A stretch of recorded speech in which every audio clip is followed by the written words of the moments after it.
When you come to the land that the Lord your God is giving you, and you possess it and dwell in it, and then say, I will set a king over me, like all the nations that are around me. You may indeed set a king over you, whom the Lord your God will choose. One from among your brothers you shall set as king over you.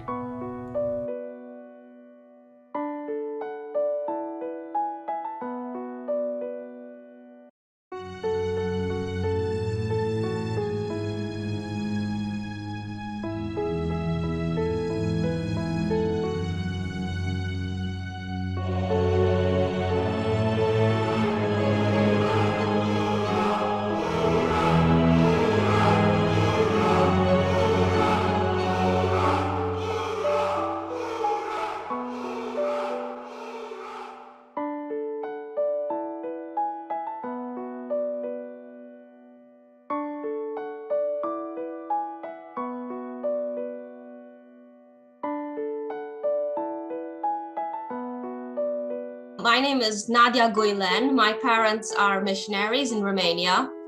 My father is from Peru and my mother is Romanian, so I'm mixed race. Well, I was homeschooled my whole life.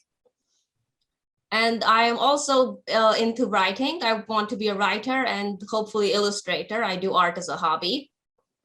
And one of my main interests and novels, I write about Bible events. I write biblical fiction.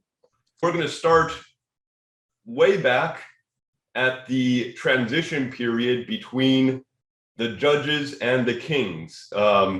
This is from 1 Samuel, where we're going to be starting. We're starting with 1 Samuel chapter 8. This is the chapter that introduces us to the whole period of the kings. Could you tell us, Nadia, what's going on in this period in Israel, or even in the world, even in the area at this time? What are things like? Okay, so at this particular point in Israel's history, it's like 300 years after Moses led the children of Israel out of Egypt and into the promised land. And they had no king or any kind of leader except what they called judges, which were basically whenever the country of Israel was actually in danger or they needed some sort of leader, God would raise up somebody, some tribal warlord that would basically take over and lead them into battle or handle disputes between all the clans. But it is in no way a king system. It's very, very like primitive. So it's kind of a continuation on from Moses' system, I think. You had the priesthood. The priesthood was in place. They were worshiping at the tabernacle. Yes, it was. The Levites, the tribe of Levi. Yeah, right. They were the priests, and it was passed on from father to son. So you have this whole tribe that's basically just priests, and they look after the tabernacle, the Ark of the Covenant, the religious system of the Israelites, but the political and governing system is a very, very loose, not yet in place. Right. So it's just these judges. So you have the priests. They're doing the atonement. They're doing all the different things it talks about in Leviticus and the other law books. And then, as far as any kind of government, there are elders, I think, in these different cities. You hear about there's these different tribal. You hear about the city elders. Yeah, and there's princes of these different tribes, just the chief men. But then they have judges, which goes all the way back to Moses' time. Moses was the first judge, and he, in his time, he appointed judges to help him. And then after him, Joshua became the chief judge. And it was just a succession kind of. I think sometimes the judge appointed another judge, or God himself picked somebody. Some of them seem to appoint themselves pretty much. That's right. Yeah. As well. Some of them just they were almost like a king in some cases, like in the case of Gideon. Actually, his son tried to become an actual king. Yes. So you had cases like that, and then you had cases like with Samuel, where he was also a prophet. Samuel was a lot like Moses, I think, just a very a real servant. He really served the people, served God, and he was a very virtuous and righteous judge, I think. And he turned out to be the last judge in the time of the judges. It started with a prophet judge Moses, and it ended with a prophet judge Samuel. Yes, yes, it did. But I still think it was closer to more, it was very much a tribal system more than a king system. Oh, absolutely. So you have this situation, and they basically consider themselves, see, the Israelites, as God was their leader, right? That God was the leader through these judges. That is also the thing that Samuel afterwards brings up. Yeah, exactly. Now, do you think they should have just stayed with the judge system? Was that the ideal for them, or was there supposed to be a progression, do you think? Well, I think it's very interesting in Deuteronomy 17 verses 14 to 20, there's actually a bit talking about when you eventually get a king, this is what he should do, which sort of suggests God had it in mind already that they would at some point get a king. Yeah, Moses tells them. Yes, That at Moses some point, actually tells them. Yeah, that's interesting. It's a really good point. In chapter 8 of First Samuel, we see how that starts to happen. And it's a little bit of a rough start, as we'll see. Samuel's time, it starts with quite a catastrophe. They have a very disastrous war against the Philistines. Because I think and of his with Eli. Eli, I think, was the previous, right, judge. Yeah, so Eli was the high priest, and he also was a judge. So he was a judge. He was not a very good one, though, which Well, right. So yeah, he had God got upset with him because of his sons. That was his sons who are wicked and were doing all this kind of weird stuff with the temple. So then God says the priesthood will be taken from you and given to another branch of the family. Wow. This will kind of come back to bite them in the ass later on. Okay. We're going to be seeing this fulfillment of the prophecy through David's story. All right. I think the judges system was all right, but you read a lot in the book that people just kind of did whatever they wanted. It was not in any way a very stable, I think, system. And there was a lot of even civil war throughout the period of the judges. In fact, if you notice, right before the story of Samuel, the last story in Judges is the civil war where they fight with the Benjamite tribe and they almost completely destroy the entire tribe. And it's only like several hundred people who survive. And even before that, there's a war where Israel fights against Ephraim. I think there's it's maybe I think it's the one against Benjamin. Well, yeah, there is Benjamin, but there's more than one. There's more than one major civil war. Also with Gideon. Remember Gideon's son? I think that also starts a civil war. And that one, that was another one with Abimelech and so on. There's at least three pretty major civil wars during the judges, along with the different foreign wars. In the book of Numbers, Moses makes the silver trumpets, and the purpose of those silver trumpets is for in the future when Israel gets oppressed, that someone will blow the trumpet to bring the God's help to deliver Israel. And so that's kind of what we see happening through the judges. You actually see on at least two occasions where someone blows a trumpet. Ehud blows a trumpet, which may well have been one of those trumpets that Moses made, because he made those trumpets for that purpose. But then that does raise the question, where was Moses keeping those trumpets and how were they so accessible? They must have been, I would guess they were at the tabernacle in Shiloh. Or you had to go that far. Pardon? So you had to go that far in order to blow that trumpet. Well, I think so. So it might have been kind of something that a deliverer had to do.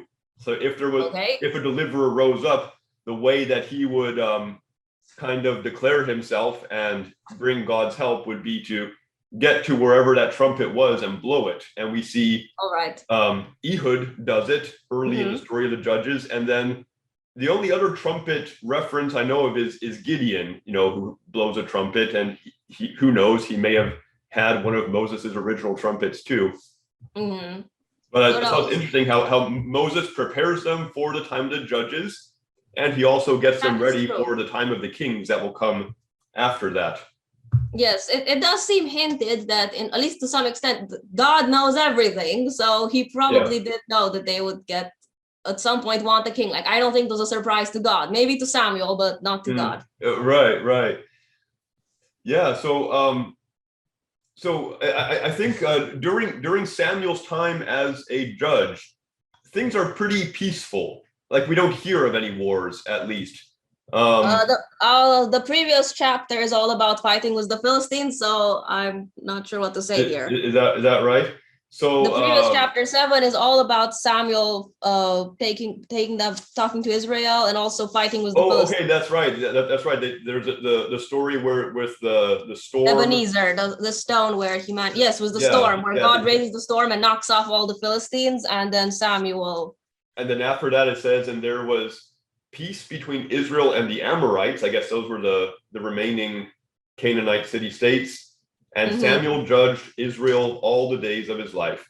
And he went from year to year in circuit to Bethel and Gilgal and Mizpeh, and judged Israel in all those places. And his return was to Ramah, for there was his house, and there he judged Israel, and there he built an altar unto the Lord. So that's kind of a brief summary of how Samuel's time as a judge was. The original circuit preacher. Yeah. And he built an altar. That's something that was not in the law. The law didn't talk about these prophets who would come about and build altars, but there were directions for how to build a stone altar, and it seems that was something that God permitted these different prophets and judges to do. That a lot of them built altars and did sacrifices on these stone altars that they built, which were not. It was not the tabernacle. It was not the priest worship, but it was these prophets kind of doing their own altars in different places. It's nice to know also where Samuel lived, because a lot of prophets, we don't exactly know where their home was or what town. So it's nice to know he had a house. Yes, okay. In a decent place. Right. We can be assured he had a good joint, I guess. So I'm going to get started reading with chapter 8. Is that okay? Yeah, sure. Okay, go ahead. I'll just pause a little after each verse, and if you have anything to say, go ahead. And it came to pass, when Samuel was old, that he made his sons judges over Israel. Now the name of his firstborn was Joel, and the name of his second Abiah. They were judges in Beersheba. So a little bit like what Eli did. Yes. Samuel ends up making his sons judges. Now in Eli's case, Eli didn't necessarily make them priests. They were supposed to be priests. Yes, in that case it was not that they had to be. They kind of had to be priests because they were Levites. Yeah, they were supposed to be priests. In Samuel's case, he makes this decision that his sons will be judges. I guess it makes sense. Yes, it does. He wants there to be a continuity. You notice that Samuel seemed to have gotten most of his child-rearing policies from Eli, who was not exactly good at this, since it the description of his sons is very similar to that of Eli's sons, Phinehas and Hophni, who are also dishonest, would take bribes, if you remember. Yeah. So it says in verse 3. The description of Samuel's sons sounds very much like that of Eli's sons. Yeah. It says in verse 3 here, and his sons walked not in his ways, but turned aside after lucre, and took bribes, and perverted judgment. Then all the elders of Israel gathered themselves together and came to Samuel unto Ramah, and said unto him, Behold, thou art old, and thy sons walk not in thy ways. Now make us a king to judge us like all the nations. Interesting. It's a little bit like, of course, what happens later when Solomon's son becomes king and all of Israel comes to him. So they certainly have some kind of a leadership system in place at the tribal level. There's these elders, and they all come to Samuel, but they don't say, give us another judge. They don't say, ask God to Yes, that is interesting. ask God to give us a better judge, they say, give us a king so we can be like other nations. So that's not exactly pure motives that they're having there. Yes, it's a bit odd. Like they straight up go from the judges system. Now they're like, give us a king, and he's like, what? So at this time, this would be like you said earlier, about 300 years after the Exodus, or 300 or 400 years after the Exodus. Around the time of the Exodus was when these old civilizations really had a collapse. The Egyptians, the Hittites, the Assyrians, the Akkadians, the Elamites, they all really went into decline. These different, mainly in this region, we mostly Semitic tribes. Canaanites, Amorites, Edomites, mostly, yes, Semitic, Syrian peoples. Arameans, and they established these different states, and a lot of them started kingdoms. Yes, started kingdoms. And I guess the Israelites are watching what's happening all around them, and they think, well, now it's time for us to settle down like all the other king. nations, to have a king. Yeah. Also, they may notice the system of government, like a system of government with a king is on the whole a lot more stable than a bunch of tribes living in the hills. So that could also be, they were also more powerful. The Philistines, for example, which they were always fighting with, you see that the Philistines had, I think, five city-states, and each of those city-states has a king and is essentially a unit of its own. You see this when, I think, later on David goes to Gath. There's the king of Gath and the king of, I think, Ashkelon and all these different cities. Yeah, that's right. So they kind of see you might say they actually see the benefits of a king by them having to always run for their lives from these different peoples. Yes.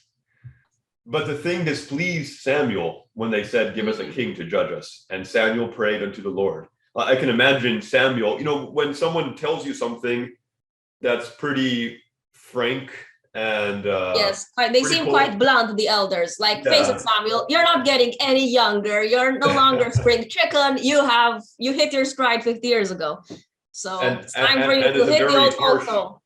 And it's a very harsh criticism of his sons, and I guess implicitly him as well, because he was the one who raised his sons. So you might say it's an implicit criticism of him as well.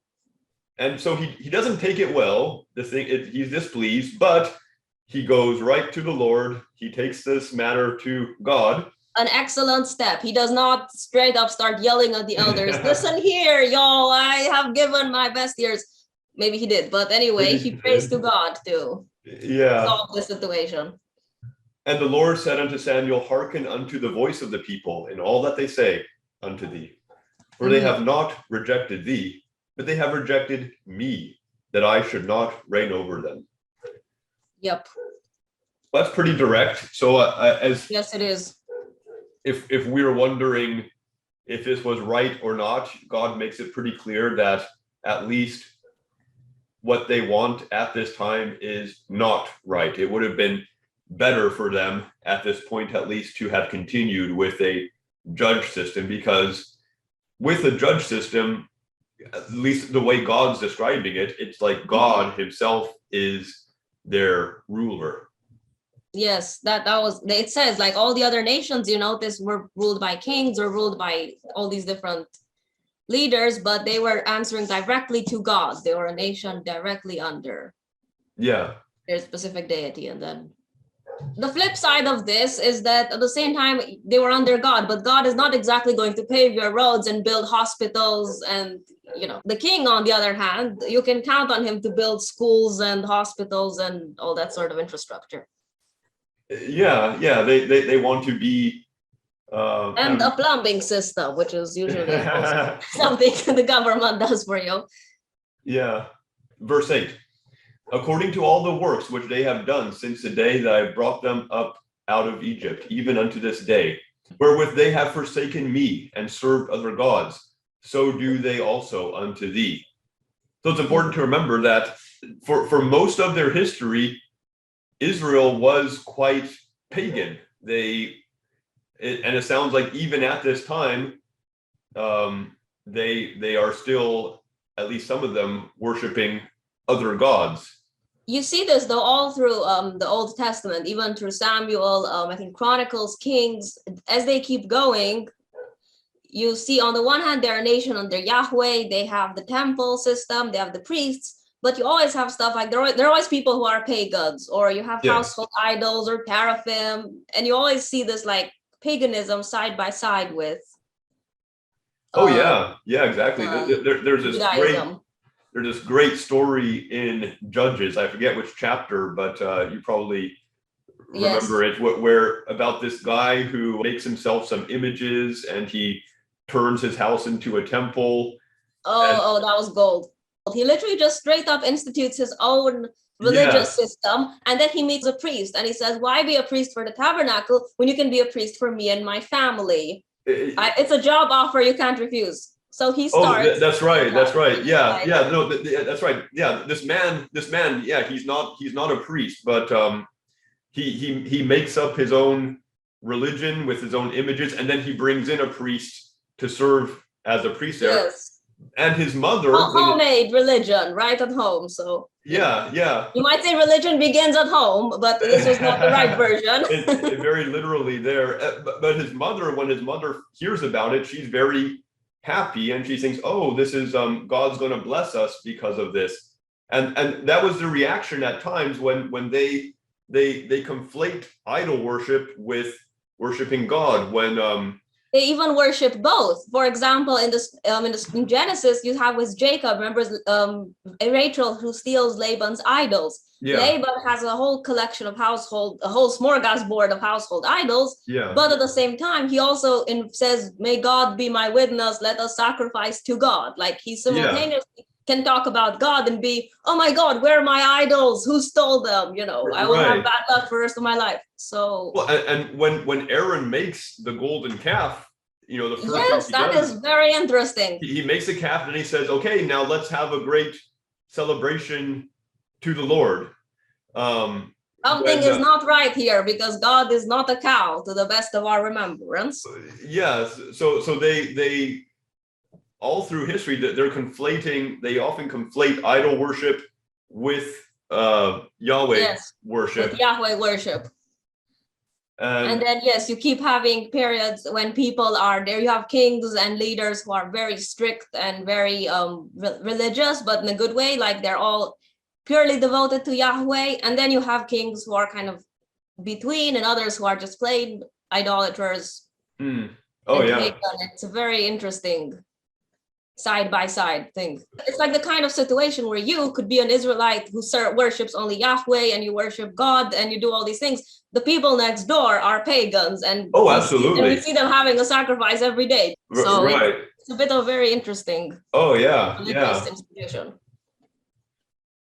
Verse 9.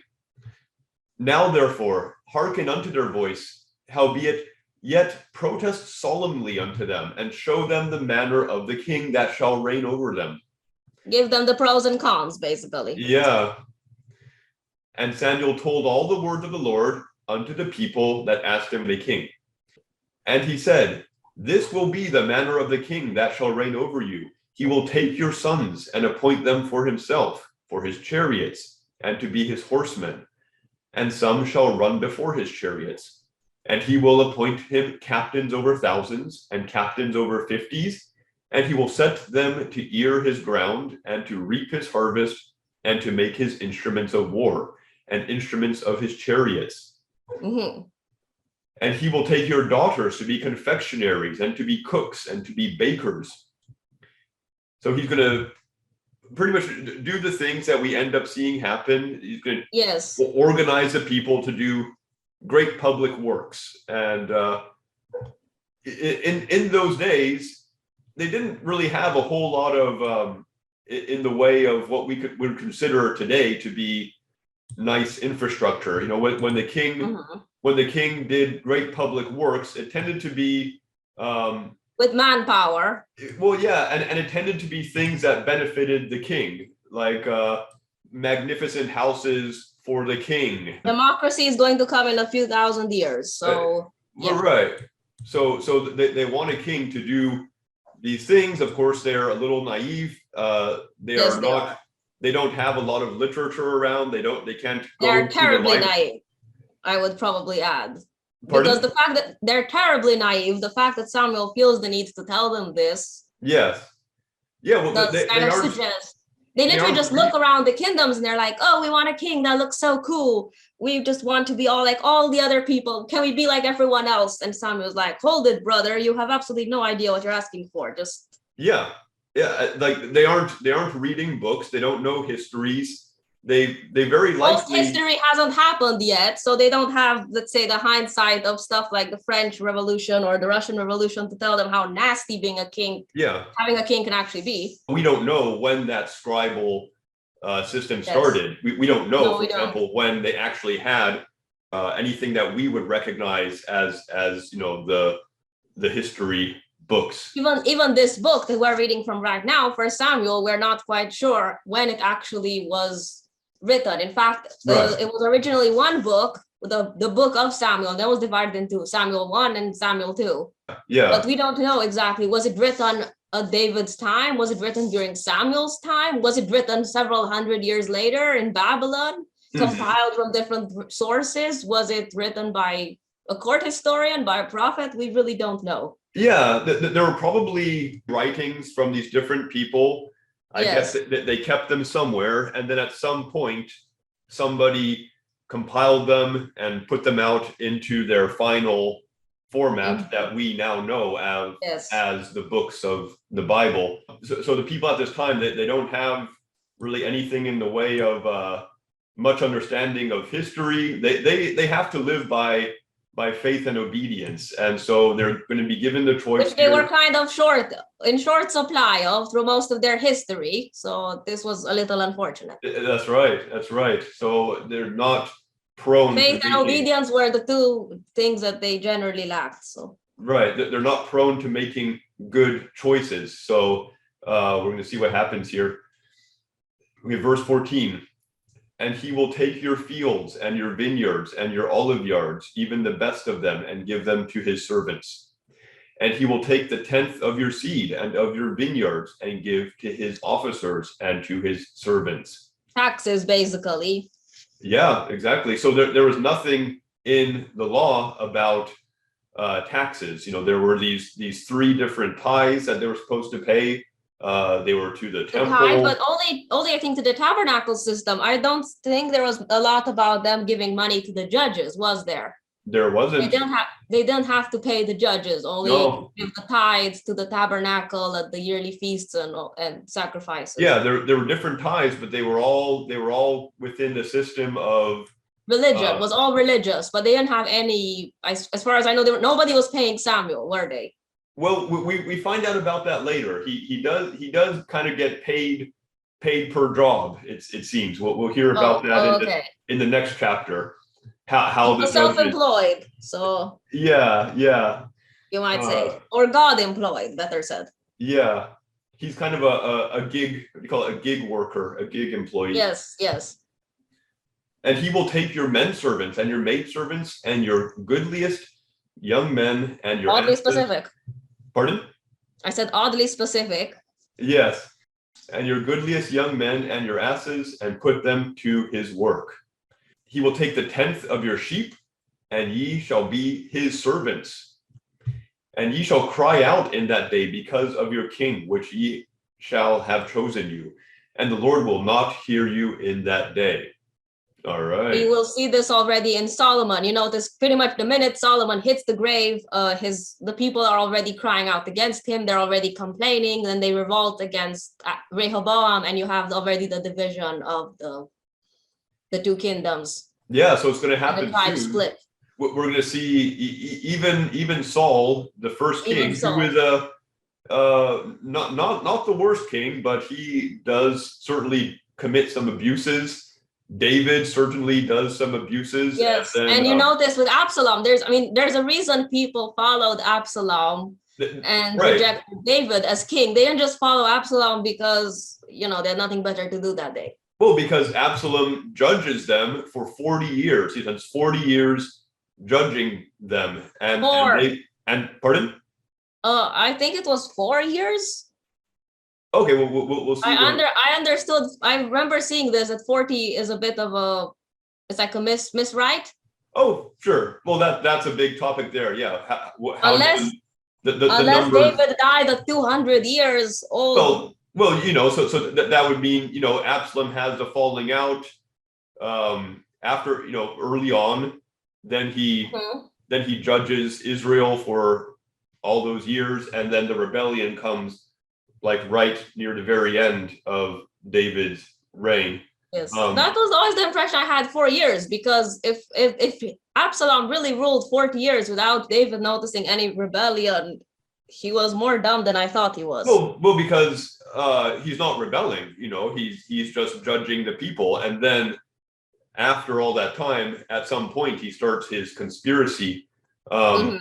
but my point is, Okay, yeah, we're getting off at topic. that time, the Israelites see someone judging them, and they want that. They want to go back to that. Yes, exactly. They immediately feel that old nostalgia and Yeah, they want. yes, and like it says here in what Samuel's telling them here, they're going to cry out, and um, they're going to want to be delivered from their king, but God's not going to hear them. Yes, God's just going to be like, new phone, who is this? So yes, that and you see this almost right away. You might say within the first three kings, they're already crying out against it and calling. They decide they don't actually quite like the system anymore. Yeah.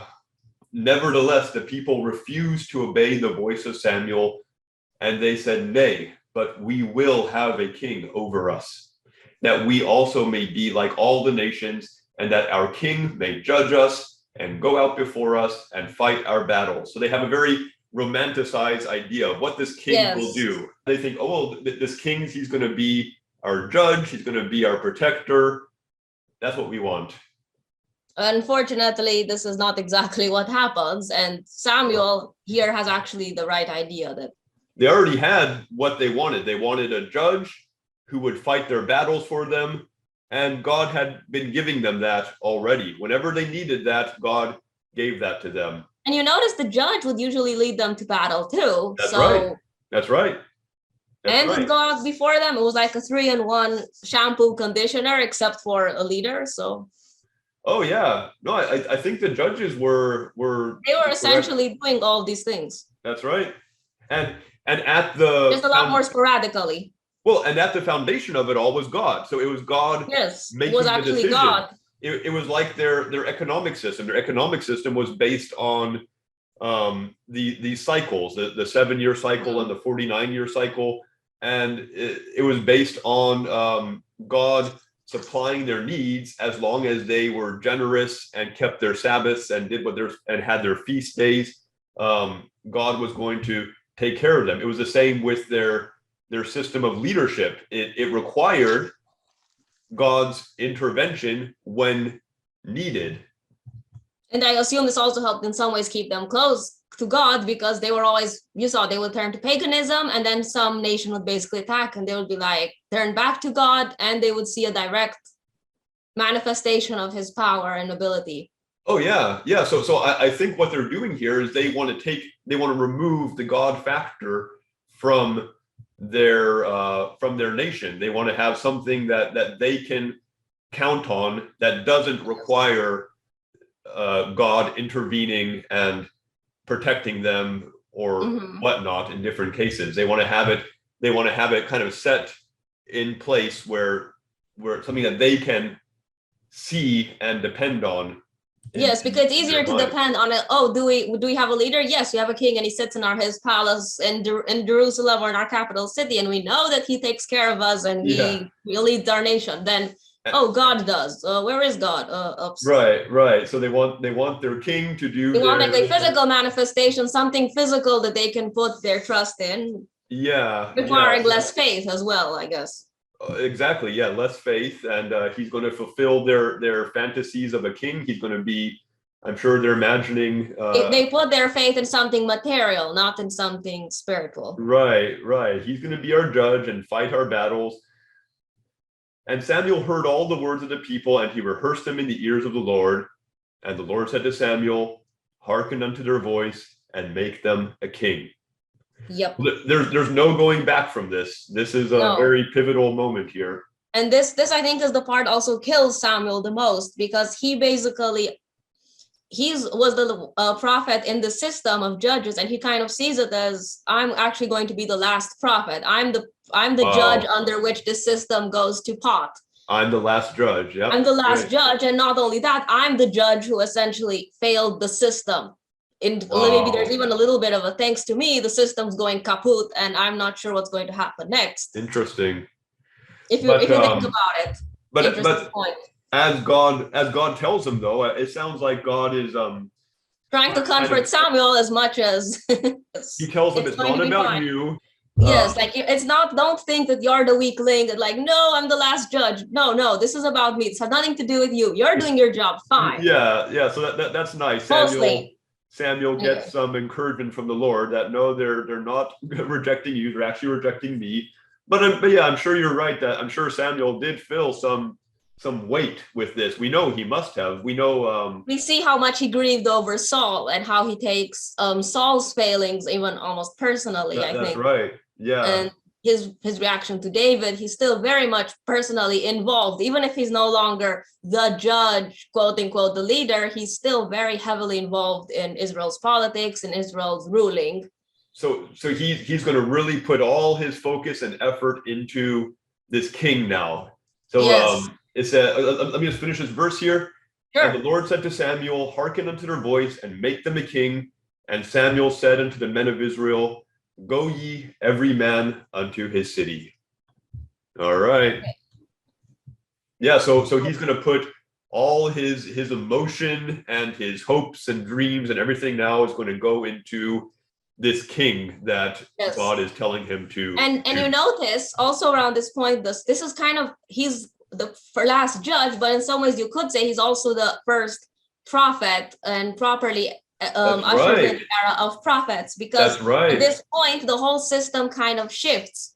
Before that, they had the judges, and the judges were usually directly appointed by God. You saw would receive prophecies, would receive spiritual direction, but the king doesn't. I mean, usually the really good kings did have a connection and a relationship with God, but they don't actively receive messages from God. They're not judges. You don't see the kings out there receiving visions and prophetic and messages and divine inspiration. It's the prophets who will come and they have a prophet. Well, that's why David was quite special, because he also was a prophet. Unique. Now he had his court prophet also, who Nathan, who could keep him in check. But David was himself a prophet. Solomon, I think, also has Nathan. Then he has Abijah. Hezekiah has Isaiah. That's right. Yeah. Josiah so Samuel has Jeremiah. So you kind of see this whole system shift. Instead of the leader being also the prophet, there's a system of the king who is part of the whole Davidic dynasty, and the prophet who is appointed by God and now will come and tell the king what God wants him to do. Instead of the leader himself directly receiving messages from God, God talks to the prophet, and the prophet goes and tells the king. Yeah, so God has mercy on the people. The king system isn't going to entirely work. These kings aren't what the people imagined them to be. So God is going to keep the prophets in there to help them out. And that's a great point. That Samuel he's the last judge. He starts the king era, and then he becomes the first prophet of the king era. That's really significant, the things he goes through. And we're going to see how this plays out into the next chapter, how he really puts all his efforts into this transition. Pretty painful transition that's going to come about. This is how you kind of see which kings were usually close to the Lord, which were not, like which were the good ones, which were the bad ones, also by their reaction to the prophets. Oh, exactly. Would they receive the word of the Lord and obey it, or would they ignore it or try to stamp it out? Like you have prophets being killed, prophets being imprisoned, and then prophets who are venerated and honored in their society? Like, how will Yeah. the people and the kings react to the prophets? Overall, They're spokesmen for God. it's a tough job being a prophet in the time of the Yep. kings. They almost, I think every single one of them seems to suffer in some way. Yep. But they do it because they're very godly people. They're like Moses. They're like, Yes. these people who their whole focus, and you see this in Samuel, just everything, his whole being is how to do what's right for the people according to the will of God. And they're just these very dear, memorable, admirable people. Whereas the kings are hit and miss. There's the good, the bad. They're carnal. They're carnal. Yes. And then that's why you need the prophets, which is a very good thing, because some of these kings are Game of Thrones type absolute lunatics. Oh, absolutely. Yeah. Yeah. You can really get some interesting stories out of Kings and Chronicles. In the next chapter, Samuel, through some interesting circumstances, meets with the future king of Israel. You do not want to miss this. It's a great chapter that gives us lots of insight into ancient Israel and introduces us to the relationship between Samuel and Saul, these two men who go through a lot together. Some good times, some bad times, and some strange times in the story of the founding of the Kingdom of Israel. Please share this video, make sure you're subscribed, and please join us again. Thanks so much.